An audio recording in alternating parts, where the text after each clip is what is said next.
Encontré mi cepillo de dientes húmedo al llegar del trabajo, a pesar de que vivo sola con mi esposo y él supuestamente llevaba 3 días fuera de la ciudad en un viaje de negocios.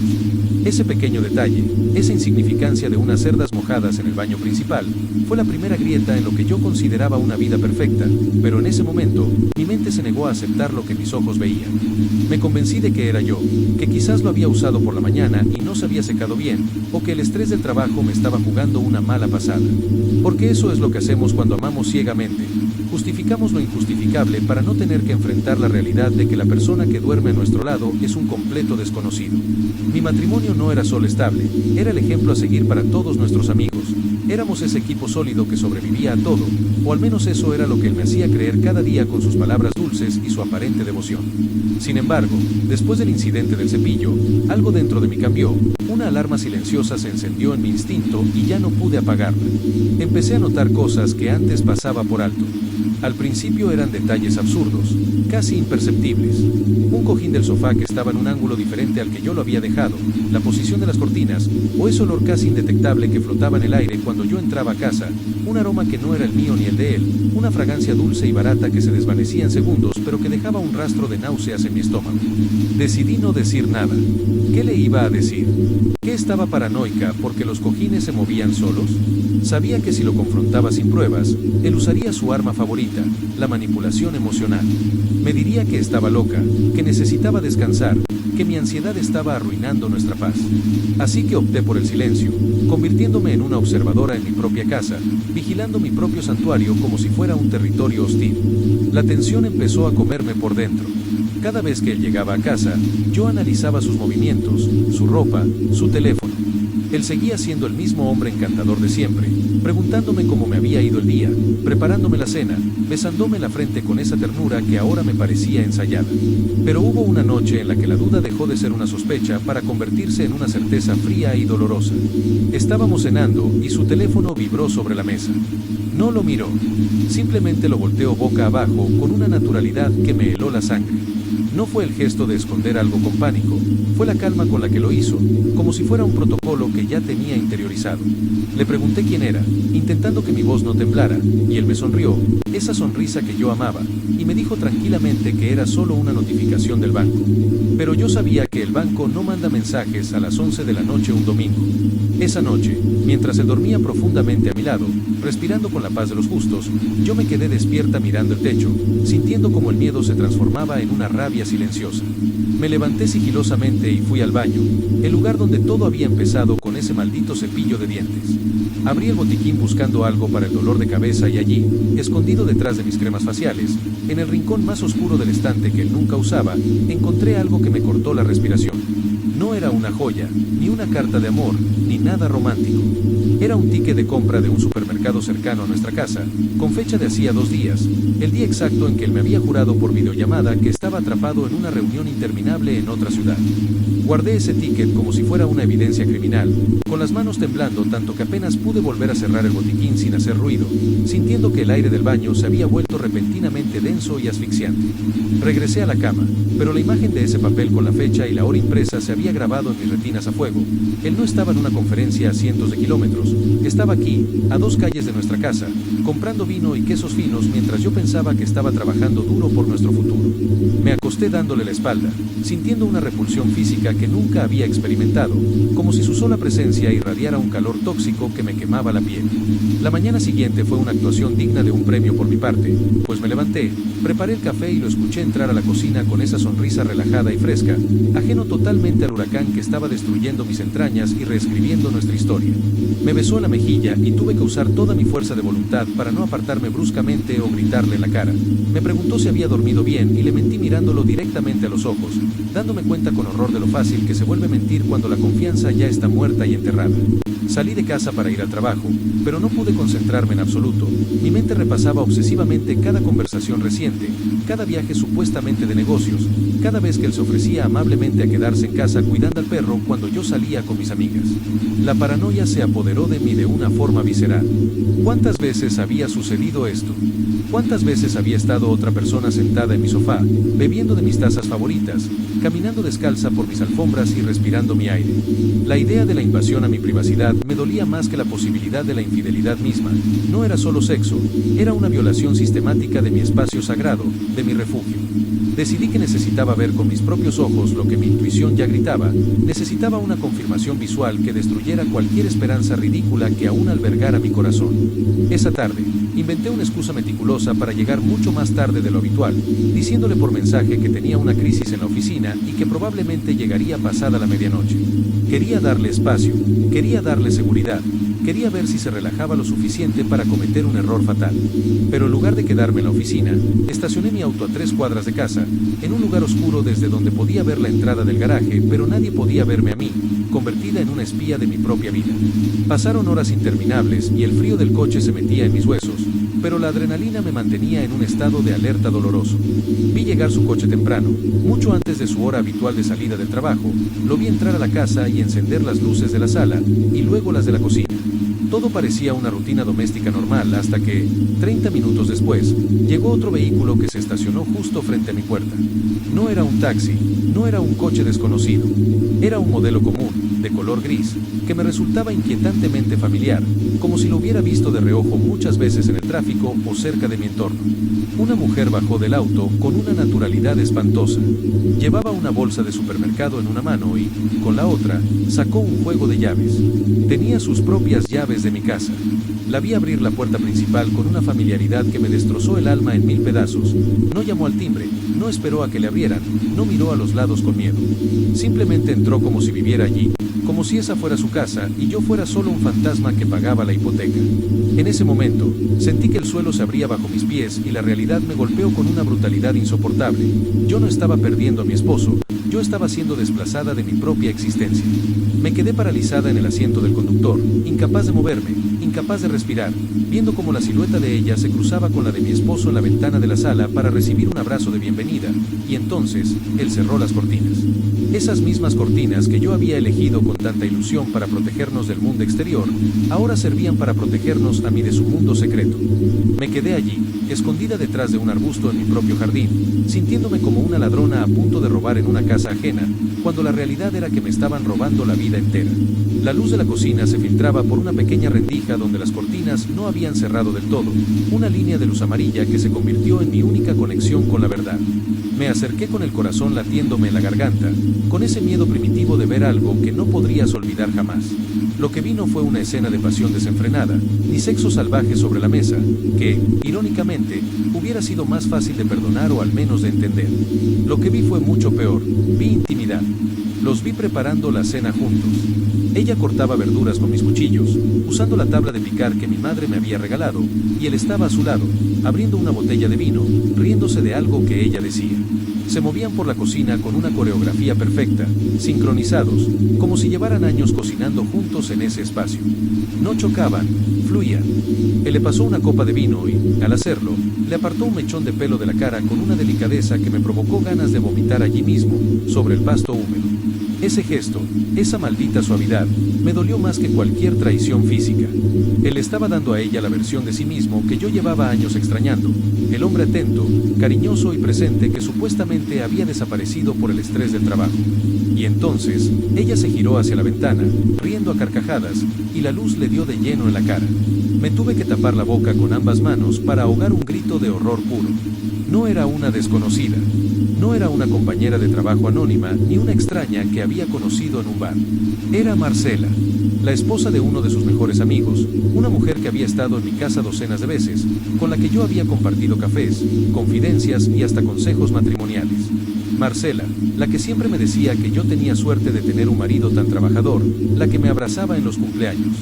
La traición se multiplicó por 1000 en ese segundo. No solo mi esposo me engañaba, sino que mi círculo de seguridad estaba podrido desde adentro. Entendí entonces por qué el coche me resultaba familiar. Lo había visto aparcado en las barbacoas de los domingos, en las fiestas infantiles.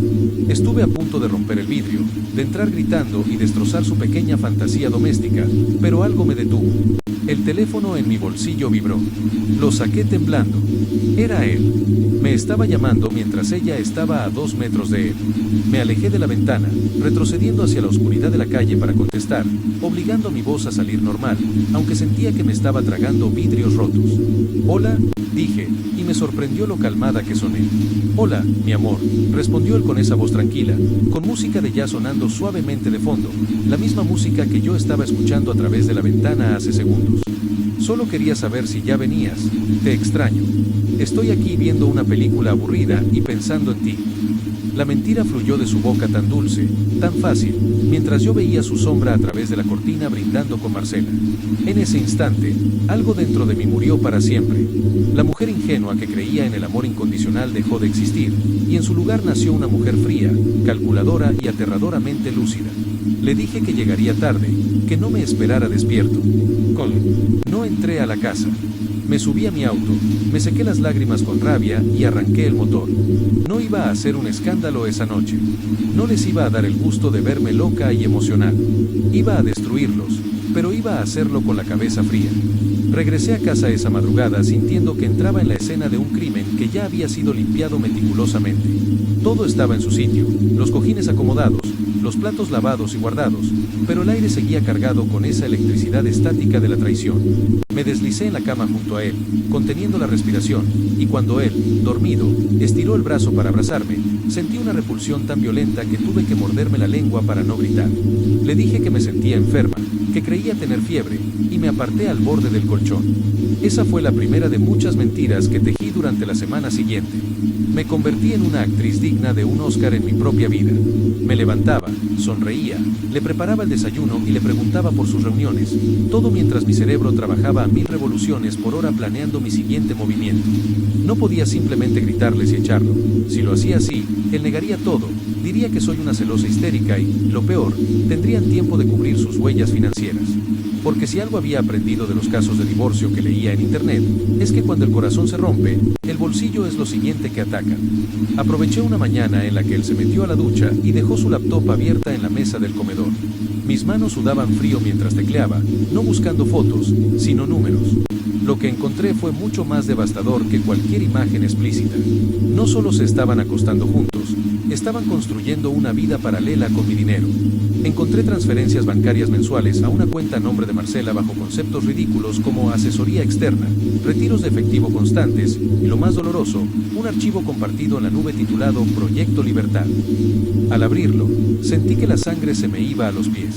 Había folletos de apartamentos, presupuestos de muebles y capturas de pantalla de mis propias redes sociales. Al leer el chat adjunto al archivo, entendí la magnitud de la crueldad.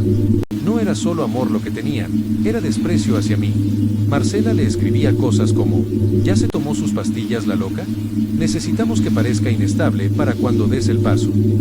Y él respondía con emojis de risa, diciéndole que tuviera paciencia, que yo estaba cada vez más paranoica y que pronto todos creerían que yo había perdido la razón, facilitándole el quedarse con la casa por mi supuesta incapacidad mental.